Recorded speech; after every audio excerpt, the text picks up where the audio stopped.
এক সময়কার তুমুল জনপ্রিয় রাইটার এবং ডিরেক্টর উদয় কুমার, যে কিনা বর্তমানে তার গল্প দিয়ে দর্শকের তালি এবং সিডি শোনার জন্য ছটফট করছে। কিন্তু কপাল হচ্ছে তার প্রত্যেকটা গল্প এবং নতুন ফিল্ম সবগুলোই ফ্লপ যাচ্ছে। ধীরে ধীরে উদয় কুমারের কেরিয়ারও যাচ্ছে অন্ধকারের দিকে। এমন অবস্থায় উদয় একটা প্ল্যান বানায়, সে দীপাক সামার্ট নামের নতুন এক রাইটারের গল্প চুরি করবে। কারণ এই নতুন রাইটার দীপাক এমন একটা গল্প লিখেছিল যার কাহিনী ছিল অনেক বেশি ইউনিক এবং 100% সুপারহিট। কিন্তু এখানে এটা শুধু গল্পের চুরি না, বরঞ্চ এর পিছনে লুকিয়ে আছে এমন একটা বিশ্বাসঘাতকতার রহস্য, যেখানে গল্প যত গভীরে যাবে তত রহস্যের দলদলে আপনি আমি ফাঁসতে থাকব। এই ভয়ানক রহস্যের খেলায় কে জিতবে কে হারবে, কে কার সাথে বা মাইন্ড গেম খেলছে তা বোঝা মুশকিল। হ্যালো বন্ধুরা, আমি আশরাফ আজ আপনাদের জন্য অসাধারণ একটা মারাঠি সাসপেন্স থ্রিলার মুভির এক্সপ্লেনেশন নিয়ে এসেছি, যার নাম হচ্ছে সাপালা। অনেকটাই জঙ্গলের ভিতর সুনসান এক এলাকায় একটা বাংলোটা হচ্ছে এক সময়কার তুমুল জনপ্রিয় রাইটার এবং ডিরেক্টর উদয় কুমারের। এই বাংলোতে উদয় কুমার তার ওয়াইফ চিত্রাকে নিয়ে থাকে। হ্যাঁ, তাদের একটা কাজের মহিলাও আছে, যে কিনা সকাল সকালে আজব রকমের বিহেভ করছিল। এক জায়গায় চিত্রার সামনে বসে অন্য জগতের যেন কিছু একটা স্বপ্ন দেখছে, আর সেগুলো চিত্রাকে বলছে। চিত্রের কাণ্ড দেখে ভয় তাকে বারবার জিজ্ঞাসা করছিল, এ যে কি হয়েছে তোর, এরকম কেন করছিস? এ আজব ভাব বলতে শুরু করে, মার্ডার হয়েছে একজনের। রেনকোট পরা কেউ একজন বস্তায় কারো একটা লাশ টানতে টানতে নিয়ে যাচ্ছে। এ কাজের মেয়ে যেগুলো দেখছিল, এখানে আমরাও সেটাই দেখি। কালো রেনকোট পরা একটা লোক কেউ একজনের মার্ডার করে লাশটা টানতে টানতে কোথাও নিয়ে গিয়ে দাফন করে দিচ্ছে। কাজের মহিলার এমন কাণ্ড দেখে আর তার এসব কিছু শুনে চিত্রা তো অনেক ঘাবড়ে যায়, চেষ্টা করছিল একে হুঁশে নিয়ে আসার। ঠিক তখনই চিত্রা মোবাইল একটা কল আসলে এই কাজের মেয়েটিও তার হুঁশে ফিরে আসে। এদিকে চিত্রা কল রিসিভ করে কথা বলছে, কল করেছিল তার মা। অন্যদিকে আমরা উপরের রুমে চিত্রার সামনে উদয়কে দেখতে পাই, যে কিনা তার পরবর্তী মুভির জন্য গল্প লেখা নিয়ে বিজি। এদিকে চিত্রার মা তাকে কলে বলছিল, বেটা তোর শরীর এখন কি হালত, ওষুধপত্র সব ঠিকমতো নিচ্ছিস তো? চিত্রা বলে, হ্যাঁ আমি একদমই ঠিক আছি। তার মা বলে, বেটা নিজের শরীরের প্রতি একদমই অবহেলা করবি না, মাত্র 1 মাস হলো একটা হার্ট অ্যাটাক এসে গেল তোর। চিত্রা খানিকটা বিরক্ত হয়ে বলে, আরে বাবা বললাম তো আমি ওষুধপত্র ঠিকমতো নিচ্ছি, বারবার এসবের ব্যাপার আমায় মনে করে দিও না তো। এসব বলছে আর কি। ও কাজের মেয়ে চিত্রাকে তার ওষুধ দিতে আসে। চিত্রা ওষুধ খেতে খেতে বিরক্ত, তাই ইশারায় তাকে মানা করে দেয় যে যাও এখান থেকে, খাবো না এসব। তাই কাজের মেয়েও তার ওষুধগুলো সেখানে রেখে কিচেনে চলে যায় চা বানাতে। বাই দ্য ওয়ে, এই কাজের মেয়েটির নাম হচ্ছে কৌশল্যী। এদিকে কথায় কথায় চিত্রা তার মাকে কৌশল্যীর ব্যাপারে বলছে যে কিছুদিন হলো সে তাকে এরকম কাজে রেখেছে। সে দারুণ সব খাবার বানাতে পারে। কাল নাকি সবজি দিয়ে ইউনিক একটা রেসিপি বানিয়েছে, যেটা নাকি খেতে একেবারে দারুণ। শুনে চিত্রার মাও বলে, তাইলে রেসিপিটা আমাকে শেয়ার করো, তার কাছ থেকে জিজ্ঞাসা করে সেটা আমাকে পাঠাও। এসব নিয়ে তারা কথাবার্তা বলছে আর কি। এদিকে চিত্রার স্বামী উদয় নিচে আসে, কৌশল্যী তাকে চা দেয়। কিন্তু উদয় চাগুলো মুখে নিতেই দেখে চায়ে চিনি একটু বেশি হয়েছিল। ব্যাস, এইটা দেখে সে কৌশল্যীর উপর এতটাই রেগে যায় যা বলার বাইরে। বলতে শুরু করে, তুই জানিস না আমার ওয়াইফের ডায়াবেটিক, তারপরও এত চিনি দিয়ে চাগুলো কেন বানিয়েছিস? এগুলো যদি আমি বা আমার ওয়াইফ পান করি তাহলে তার শরীর খারাপ হবে। এভাবে ওদের কৌশলীকে বকে টোকে চায়ের কাপটায় ছুঁড়ে ফেলে দিয়ে সেখান থেকে চলে যায়। বকা শুনে কৌশলী তো কান্নাই করে দেয়। চিত্রা তাকে সান্ত্বনা দেয়। কৌশলীর অনেক বেশি মন খারাপ হয়ে গেছে। একে তো তার স্বামী তাকে ছেড়ে চলে গেছে, এরপর চিত্রা তাকে রাস্তায় কান্না করতে দেখে তার সমস্যার কথা শুনে তাকে কাজ দিয়ে সাহায্য করেছিল। যাই হোক, চিত্রা কৌশলীকে বলে, তুমি মন খারাপ না করে একদম চিনি কম দিয়ে আরেকটা চা বানিয়ে নিয়ে আসো, আমরা গার্ডেনে আছি। বলে চিত্রা গার্ডেনে গিয়ে উদয়ের পাশে গিয়ে বসে। উদয়কে বলে, উদয় তোমার কি হয়েছে? সামান্য একটা বিষয় নিয়ে এরকম রিয়েক্ট করে কেউ? আগে কোনো দিন তো এরকম করতে দেখিনি। উদয় ইমোশনাল হয়ে বলে, দেখো চিত্রা, তোমাকে নিয়ে আমার অনেক চিন্তা, সারাক্ষণ টেনশনে থাকি কিভাবে কি করলে তোমার জন্য ভালো হয়। কিছুদিনই হচ্ছে অলরেডি তোমার একটা হার্ট অ্যাটাক হলো, এর জন্য আমার টেনশন আরও বেড়ে গেছে। তোমার ভালোর জন্য ছোটখাটো বিষয় নিয়েও আমার ভাবতে হবে। স্বামীর মুখ থেকে এমন কেয়ারিং চিত্রার অবশ্য অনেক ভালো লাগে। বলে, এই বিষয় দেখো আমার কিছু হবে না, তুমি খামাকা ছাপ নিও না তো। তো দুজনে এইসব নিয়ে কথাবার্তা বলছে, তখনই কৌশল্যী আরেকটা চা বানিয়ে নিয়ে আসে, এনে উদয়কে দেয়। কিন্তু উদয় কি করে চার কাপটা নেয় তো ঠিকই, চাগুলো নিয়ে গিয়ে সে বৃষ্টিতে নিচে ঢেলে দেয়। অর্থাৎ সে বোঝাতে চাচ্ছে তার রাগ এখনো কমেনি। উদয়ের এমন সব কাণ্ড চিত্রা একটু আজবই লাগে। এর একটু পরে আমরা উদয়কে তার রুমে দেখতে পাই, বসে বসে ল্যাপটপে কিছু একটা নিয়ে রিসার্চ করছে। দেখা যায় অনেকগুলো হাতিয়ার নিয়ে ঘাটাঘাটি করছে। এখান থেকে অন্যদিকে আমরা ভানু নামের একটা লয়ারকে দেখতে পাই, যে কিনা প্রপার্টি ডিলিংয়ের কিছু কাজ নিয়ে তার ক্লায়েন্টের সাথে এ জায়গায় এসেছে। এখন এই লয়ার ভানু হচ্ছে চিত্রা এবং উদয়ের খুব কাছেরই একজন, তাদের বন্ধুর মতোই। ওই সময় চিত্রা ভানুর কাছে কল করে বলতে শুরু করে, ভানু, তুমি আমাদের অনেক কাছের একজন বন্ধু, এজন্য আমি তোমার কাছে কল করেছি। কিছুদিন ধরে উদয় অনেক আজব রকমের বিহেভ করছে। কোনো ছোটখাটো বিষয় নিয়েও হঠাৎই এমনভাবে রেগে যাচ্ছে যেন অনেক বড় কিছু হয়ে গেছে। এ রাগ করে তো আবার এ শান্ত। আজ তো চায়ের চিনি একটু বেশি হয়েছে বলে কাজের মেয়ে কৌশলীকে ধরে অনেকটা বকে দেয়। আমার কিছু সুবিধার মনে হচ্ছে না। আগে তাকে কোনোদিনও এমন রিয়েক্ট করতে দেখিনি। ভানু চিত্রাকে জিজ্ঞাসা করে যে উদয় তার অ্যাংজাইটির ওষুধ ঠিকঠাক মতো নিচ্ছে তো? চিত্রা বলে, না তো, কিছুদিন ধরে তার এই সমস্যা ভালো লাগছিল, তাই ওষুধ নেওয়া স্টপ রেখেছে। ভানু, আমি বলি কি, তুমি তার সাথে বসে একবার কথা বলে দেখো, তার দিমাগে কি চলছে সেটা বের করার চেষ্টা করো। ভানুও বলে, ঠিক আছে, আমি কথা বলবো, এখন রাখি, আমার গুরুত্বপূর্ণ কিছু কাজ আছে। বলে ভানু কলটা রাখে। এর পরের সিনেই চিত্রা নিজের হাতে উদয়ের জন্য তার ফেভারিট পাস্তা বানাচ্ছিল, যাতে তার রাগ একটু শান্ত হয়, দিমাগ ঠান্ডা থাকে। ও সময় আবার চিত্রাকে তার মা কল করায় চিত্রা কৌশলীকে সবকিছু বুঝিয়ে দিয়ে তার মায়ের সাথে কথা বলতে এক সাইডে চলে যায়। চিত্রার মা তাকে বলছে, তুমি না আমায় ও সবজির রেসিপি পাঠাবে বলেছিলে, কই এখনও তো পাঠাওনি। চিত্রা বলে, আরে হ্যাঁ হ্যাঁ ভুলে গেছিলাম মা, দাঁড়ো 10 মিনিট পর করে পাঠাচ্ছি। কলে কথা বলতে বলতে চিত্রা রুমের দিকে গেলে দেখে উদয় রেইনকোট পরে কোথাও বের হচ্ছে। চিত্রা জিজ্ঞাসা করে, এ কি, এত বৃষ্টির ভিতর এই সময় তুমি যাচ্ছ কই? উদয় বলে, বাইরে একটু হাঁটতে যাব। আর বৃষ্টি হচ্ছে কি হয়েছে, রেইনকোট পরে আছি দেখছো না, এখানে বাসে আমার দম বন্ধ হয়ে আসছে। বলে উদয় বেরিয়ে যায়। এই সুযোগে চিত্রা একটু উদয় যে রুমে বসে তার স্ক্রিপ্ট লেখালেখি করে সেখানে গেলে উদয় যে রিসেন্ট স্ক্রিপ্টটা নিয়ে কাজ করছে ওইটা তার চোখে পড়ে।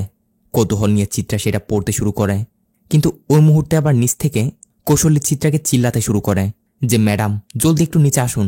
কৌশলীর চিৎকারের আওয়াজ শুনে চিত্রাও তাড়াতাড়ি নিচে যায়। তখন কৌশলী চিত্রাকে কিচেনে নিয়ে গিয়ে দেখায় সে যে তাকে পাস্তা বানাতে দিয়ে গেছিল, এখানে কৌশলীর সামান্য পানি দিতে গিয়ে ভুলে একেবারে পানি দিয়ে পুরো ডেকচি ভরিয়ে দিয়েছে, অর্থাৎ না বুঝেই। ফলে সব রান্না একেবারে বরবাদ। চিত্রা বলে, আরে কি করলে কি তুমি এটা, এতক্ষণের মেহনত সব জ্বলে গেল।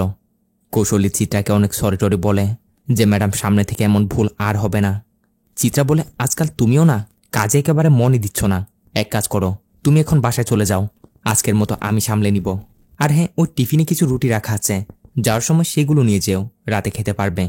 কথা মতো কৌশলীয় টিফিনটা নিয়ে সেখান থেকে বেরিয়ে যায়। কিন্তু এখানে আমরা দেখি কেন যায় না, কৌশলী মাঝরাস্তাতে রুটিগুলো একটা ডাস্টবিনের ভিতর ফেলে দিয়ে চলে যায়। তার বিহেভিয়ারও কিছুটা সন্দেহজনক। সিন শিফট হয় রাতে। চিত্রা নিজে নিজে সব ম্যানেজ করে নিয়েছে। উদয়ের জন্য অনেক সুন্দরভাবে তার ফেভারিট খাবার বানিয়েছে। উদয় অনেকটা হ্যাপি হয়। খেতে খেতে চিত্রা তারিফ করছে। সাথে উদয় চিত্রাকে বলে, এই কাজের মহিলা কৌশলীকে তুমি কোথায় পেলে? এর আচার আচরণ একদমই নর্মাল না, আমার একদমই পছন্দ না। চিত্রা বলে, বেচারিকে তার স্বামী ছেড়ে চলে গেছে, এই পৃথিবীতে তার আপন বলতে নাকি আর কেউই নেই। এক জায়গায় বসে বসে আমার সামনে কান্না করছিল, পেট চালানোর জন্য একটা কাজ দিতে বলছিল। তাকে দেখে আমারও অনেক মায়া হয়, যার জন্য তাকে নিয়ে আসি। যাই হোক, সে কাজ আসলো মাত্র 1 মাসই তো হচ্ছে, কিছুদিন সময় দাও, দেখবে ধীরে ধীরে সব ঠিক হয়ে যাবে। উদয় বলে, চিত্রা তুমি তাকে 2-3 দিনের জন্য কাজ আসতে মানা করে দাও, কয়েকদিনের জন্য তাকে ছুটি দিয়ে দাও, কারণ বাসায় আমার এক বিশেষ অতিথি আসতে চলেছে। কয়েকদিন সে অতিথি এখানে থাকবে, তাই আমি চাই না তার সামনে কোনো গড়বড় হোক। চিত্রা বলে, এ কি, তুমি তো দেখি উল্টায় বলছো, তোমার অতিথি আসলে তাহলে বাসার এতগুলো কাজ এগুলো আমি সামলাতে পারবো? তাকে তো লাগবেই, আর তুমি তাকে আসতে মানা করছো। কিন্তু তারপর উদয় বলে, না মানে না, আমি মানা করেছি মানে তাই, কাল সকালে বলে দিও তাকে কয়েকদিনের জন্য আসতে হবে না। চিত্রা দেখে উদয় রাগ উঠে যাচ্ছে, তাই সে তাড়াতাড়ি টপিক চেঞ্জ করে বলে, সকালে তোমার টেবিলে একটা স্ক্রিপ্ট দেখলাম, দীপক সামার্ট নামের কোন এক রাইটারের। উদয় বলে, হ্যাঁ হ্যাঁ, 2 মাস আগেই এক জায়গায় গেছিলাম না, তখন সেইখানে স্ক্রিপ্ট রাইটিংয়ের উপর একটা মাস্টার ক্লাস নিয়েছিলাম। অনেক রাইটারই সেখানে উপস্থিত ছিল, ওইখানে এই ছেলেটাও ছিল, দীপক সামার্ট। তখনও মাত্র সে একজন জুনিয়র রাইটার। ওই দিন সে আমার থেকে অটোগ্রাফও নেয়। এরই সাথে দীপক আমাকে তার লেখা একটা স্ক্রিপ্ট শোনায়, যেটা আমার অনেকটাই ভালো লাগে। কিন্তু স্ক্রিপ্টে মাঝে মাঝে কিছু গ্যাপ ছিল, যেগুলো পূরণ করার জন্য সে আমায় অনুরোধ করে যেন আমি স্ক্রিপ্টটা নিয়ে এসে তার উপর আরও কিছু কাজ করে গ্যাপগুলো কমপ্লিট করে দিই। আমিও কথা মতো স্ক্রিপ্টটা ইমপ্রুভ করার জন্য নিয়ে নিই, যেটাই তুমি আজ টেবিলের উপর দেখলে। চিত্রা বলে, আজ 2 দিন ধরে তুমি কন্টিনিউ স্ক্রিপ্টটা নিয়ে কাজ করছো, এরপর থেকে তোমার বিহেভিয়ার কেমন জানি আজব রকম হয়ে যাচ্ছে। এখন এই কথা শুনে উদয়ের রাগ উঠে যায়, ব্যাস উঠে রুমে চলে যায়। এভাবে 3-4 ঘন্টা পার হয়। মাঝরাতে বাইরে প্রচণ্ড বৃষ্টি আর বজ্রপাত হচ্ছে। বজ্রপাতের শব্দে হঠাৎই চিত্রার ঘুম ভেঙে গেলে দেখে উদয় বিছানায় নেই। এত রাতে উদয় গেল কই? চিত্রা উদয়কে ডাকতে ডাকতে পুরো বাসায় খুঁজছে, কিন্তু কোথাও পাচ্ছে না। এইভাবে সে নিচে যায়। তখনই বাইরে গার্ডেন থেকে কিছুর একটা আওয়াজ আসলে চিত্রা তাড়াতাড়ি বাইরে যায়, আর সেখান থেকে একটু দূরে দেখে লাইট জ্বলছে। উদয় রেনকোট পরে হাতে একটা শাওয়াল নিয়ে কিছু একটা করছে। দেখা যায় সে এখানের মাটি খুঁড়ে একটা গর্ত করছিল। এইসব দেখে চিত্রার মাথায় তো কিছু ঢুকছে না, বুঝতে পারছে না এসব কি হচ্ছে আর উদয় এগুলো কি করছে।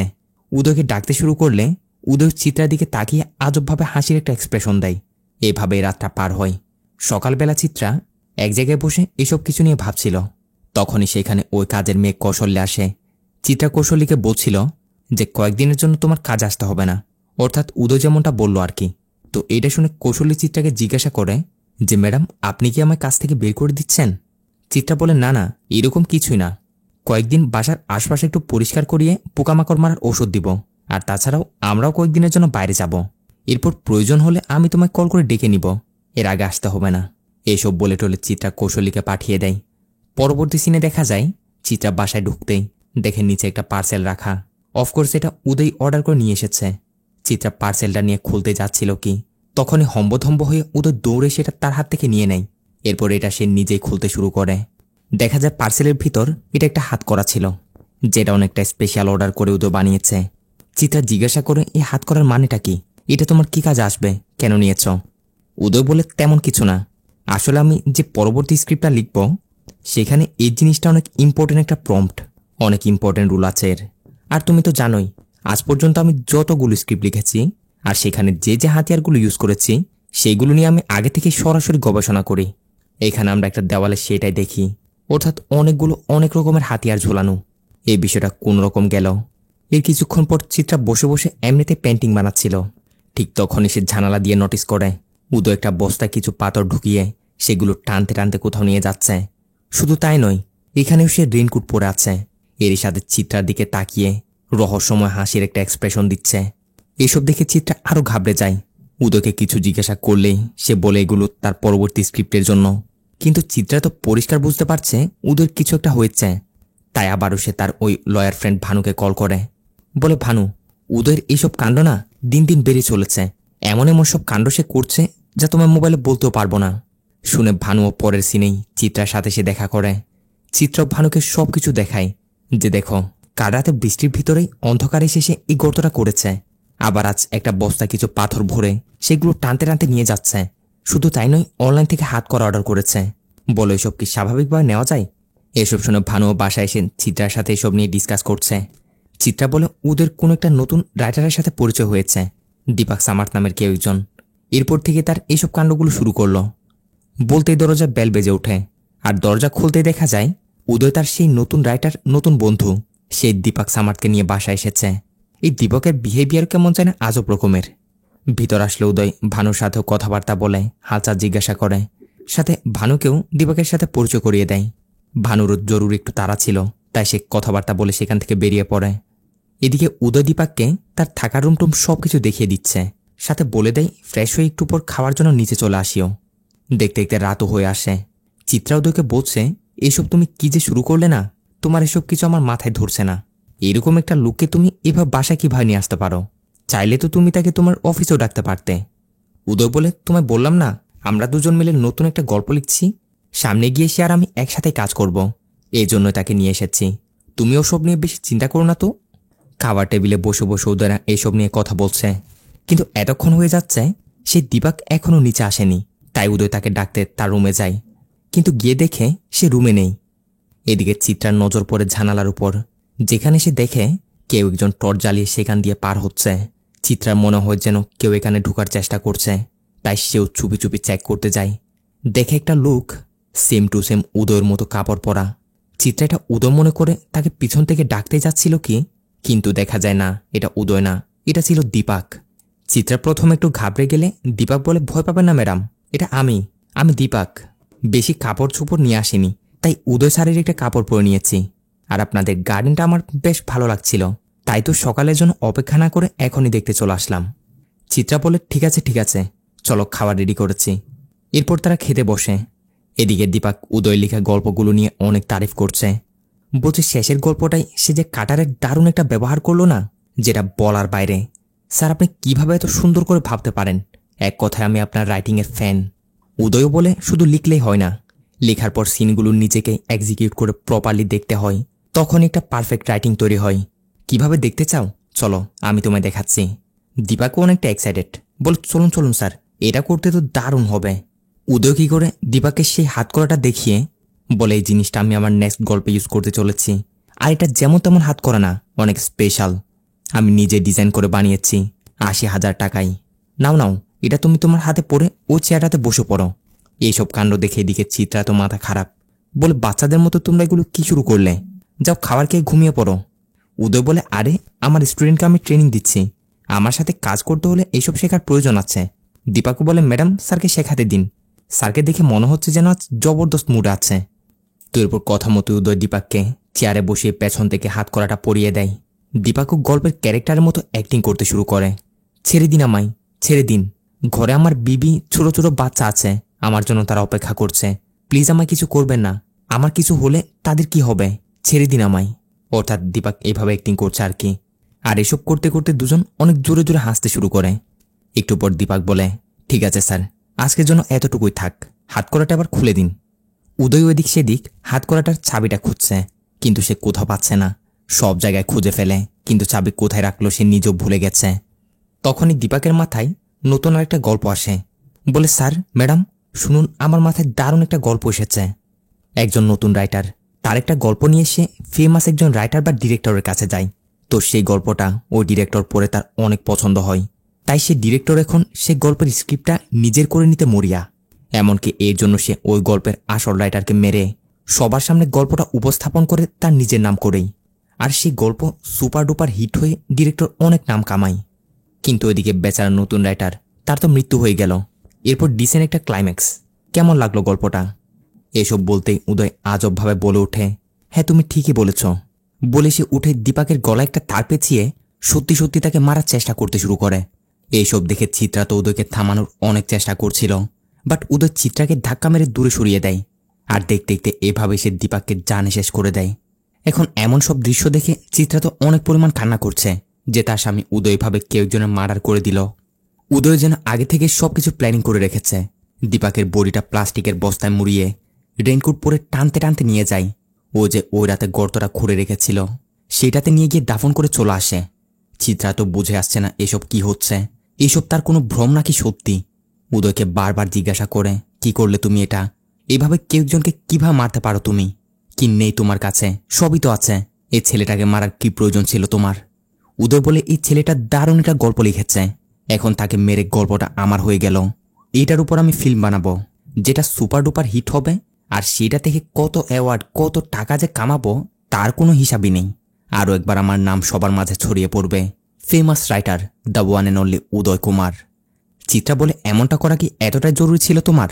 আমাদের এত এত প্রপার্টি, এত বড় একটা বাংলো, সবকিছু তো আমার বাবা আমার নামে করে দিয়ে গেছেন, আর আমার মানে তো এইসব কিছু তোমারও। এগুলো কি আমাদের জন্য পর্যাপ্ত ছিল না? এসব দিয়ে আরামসে আমরা আমাদের পুরো জিন্দেগি কাটিয়ে দিতে পারতাম। কিন্তু এখন এখন আমার অনেক বেশি ভয় হচ্ছে, যদি পুলিশ বিষয়টা জানে তখন কি হবে? উদয় বলে, কিছু হবে না, আমি সব ব্যবস্থা করে রেখেছি। 2 দিন ধরে পুরো এলাকায় কেউই আসেনি, আর এই দীপাককেও এখানে আসতে কেউই দেখেনি, তাই তুমি এসব নিয়ে টেনশন না করে সবকিছু আমার উপর ছেড়ে দাও। এসব কিছু বলছিল কি তখনই দরজায় বেল বেজে ওঠে। চিত্রা তো ভয় পাচ্ছে কোনো খবর পেয়ে পুলিশ এলো না তো। উদয় গিয়ে দরজা খুললেই দেখা যায় এটা ছিল ওই কাজের মেয়ে কৌশল্যী। কৌশল্যী কোনো কথাবার্তা ছাড়াই ভিতরে ঢুকে আজব রকমের বিহেভ করতে শুরু করে, যেন তার শরীর তার বসে নেই, কেউ তাকে পজেস করে নিয়েছে। বলতে শুরু করে, খুন খুন হয়েছে, আমি স্পষ্ট খুনের ঘ্রাণ শুকতে পাচ্ছি, এখানে খুন হয়েছে।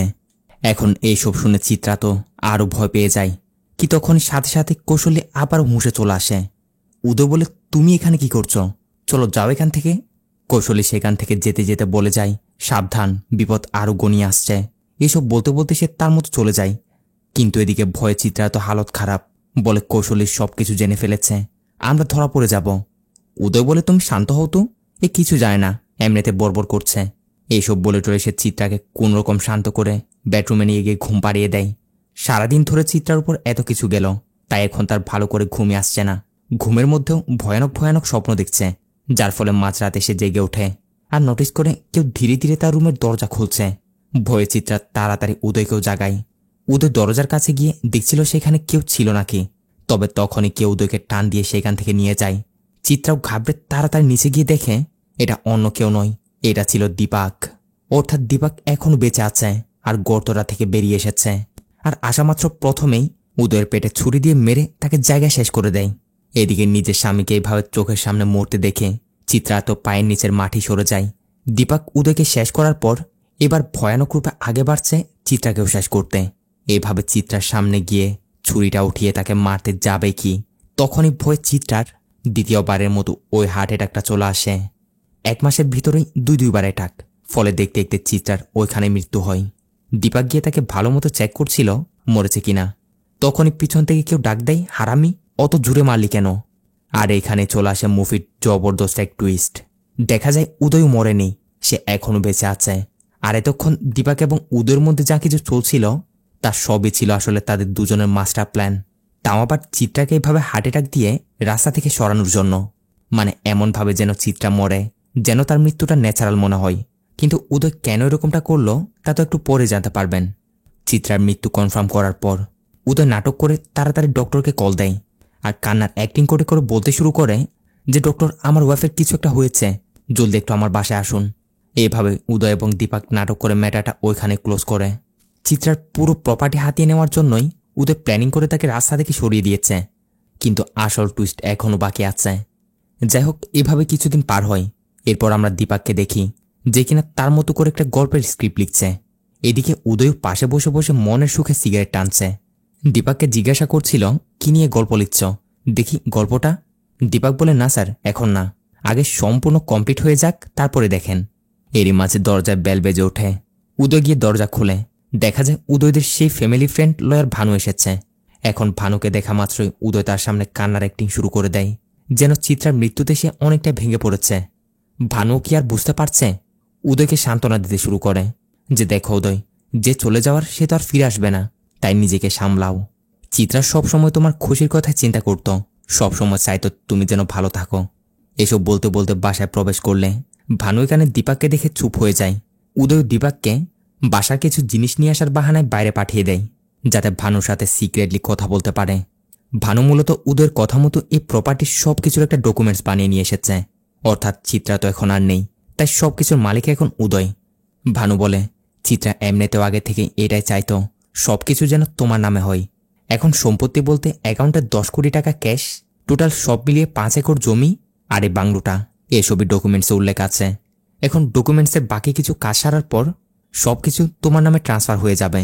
এইভাবে ভানু উদয়কে সবকিছু বুঝিয়ে দেয়, কিন্তু উদয়ের উপর তার বিন্দু পরিমাণও সন্দেহ যায় না যে এইসবের জন্যই তো সে আসলে প্ল্যানিং করে চিত্রাকে মারল। ভানু ডকুমেন্টসগুলো দেখিয়ে সেখান থেকে চলে যায়।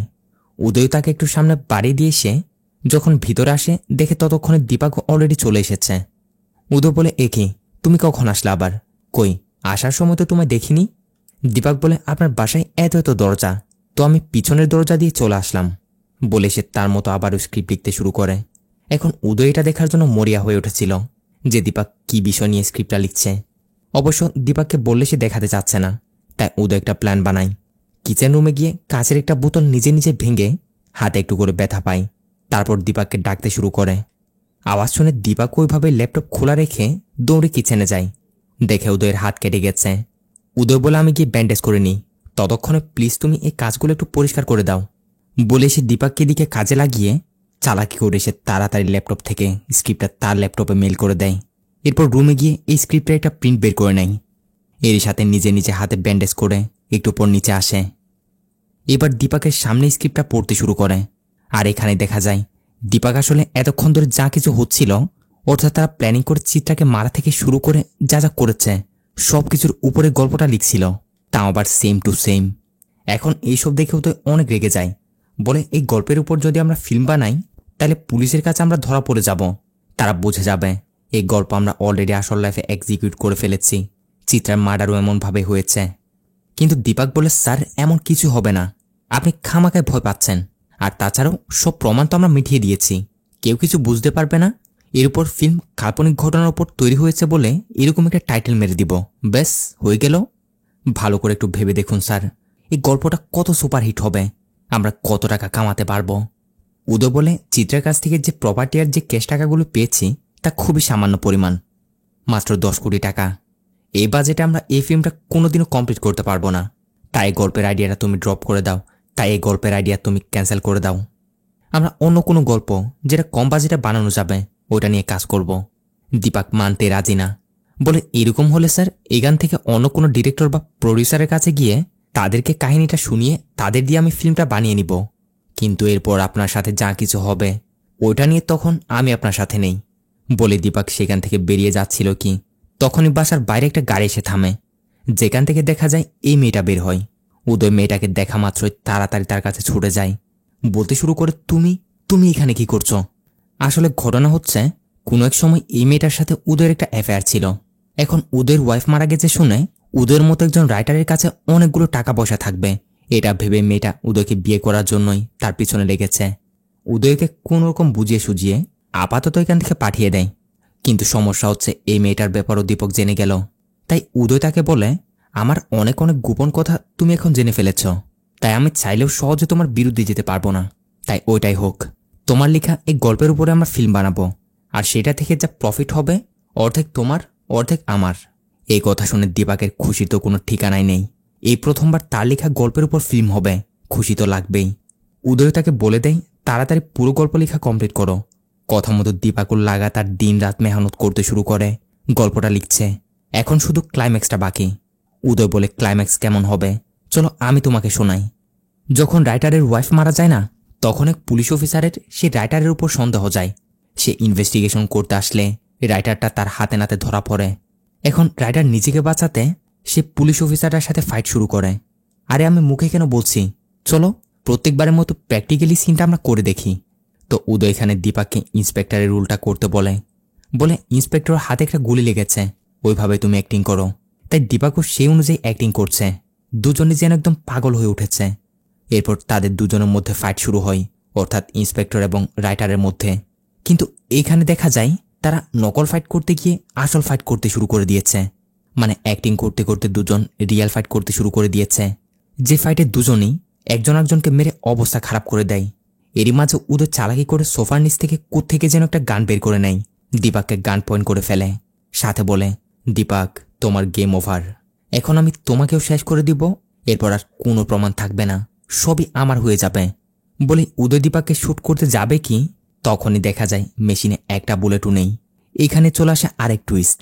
আসলে দীপক আগে থেকে বুঝে নিয়েছিল এমন কিছু একটা হতে পারে। তার চোখে এই গানটা পড়েছিল, তার চোখে এই গানটা পড়লে সে সুযোগ বুঝে অনেক আগে এটা খালি করে দিয়েছিল। সাথে বুলেটগুলো অন্য আরেকটা খালি গানে লুট করে সেটা তার কাছে রেখে দেয়।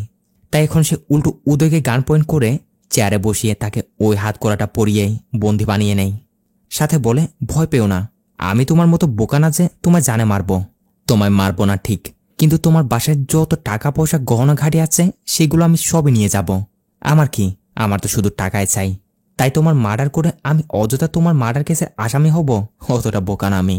বাকি রইল তুমি তুমি পুলিশকেও আমার ব্যাপারে কিছু বলতে পারবে না, কারণ এমন করলে তুমি নিজে ফাঁসবে। এইসব বলে টলে দীপক গানটা ওইখানে রেখে ভিতরে গিয়ে টাকা পয়সা গহনা ঘাটির যা কিছু ছিল সবই তার ব্যাগে ভরতে শুরু করে। পুরো ব্যাগ ভরে এইসব নেওয়ার পর যখন সে নিচে আসে, দেখে ততক্ষণ উদয় নিজেকে ছাড়িয়ে নিয়েছিল, ওইখানে দাঁড়িয়ে আছে। এবার উদয় বলে, এ হাত করাটা আমি ৮০,০০০ টাকায় বানিয়েছি, স্পেশালি ডিজাইন করে। তা অফকোর্স চাবি ছাড়া এটা কিভাবে ওপেন করতে হয় সেই টেকনিকটা তো আমি জানবো, তাই না? অর্থাৎ উদয় আগে থেকে সব প্ল্যানিং করে এটা বানিয়েছে। শুনে দীপক উদয়কে মারতে আসবে কি ততক্ষণে উদয় লুট করা মেশিনটা নিয়ে দীপকের উপর চালিয়ে দেয়। দীপকের গেম জায়গায় খাল্লাস। আর এইসব হবার একটু পরেই এখানে চলে আসে মুভির আসল টুইস্ট। দেখা যায় টিপটাপ রেডি হয়ে একটা মেয়ে সেখানে উদয়ের কাছে আসছে। আর এটা অন্য কেউ নয়, এটা হচ্ছে সেই বাসার ওই কাজের মেয়ে কৌশল্যী। কাজের মেয়ের এমন ভেষভূষ থেকে এতক্ষণে হয়তো বুঝতে পারছেন যে এ আসলে কোনো কাজের মেয়ে না। জানা যায় এই সব কিছু ছিল আসলে উদয় এবং এই কৌশল্যেরই মাস্টার প্ল্যান। চিত্রাকে শেষ করে সব সহায় সম্পত্তি হাতিয়ে নেওয়া, এরপর তারা দুজন সুখে শান্তিতে সংসার করা। অর্থাৎ কৌশল্য এবং উদয়ের অ্যাফেয়ার চলছিল। আগে থেকে প্ল্যান করে তারা প্রত্যেকটা কাজ করেছে। প্রথমে কৌশলী কাজের মেয়ে যে এইখানে আসে, আর দীপক তার সাথে এই জন্য রাগ দেখাতো যেন চিত্রার একটুও সন্দেহ না হয়। এরই সাথে তারা আজব আজব সব কাণ্ড এই জন্যই করত চিত্রা যেন ভয় পায় আর তার ভয়ের কারণে যেন তার দ্বিতীয় হার্ট অ্যাটাকটা আসে। ওটা আসলেই তার মৃত্যু নিশ্চিত। উদয়রা এটাও ভালো করে জানত।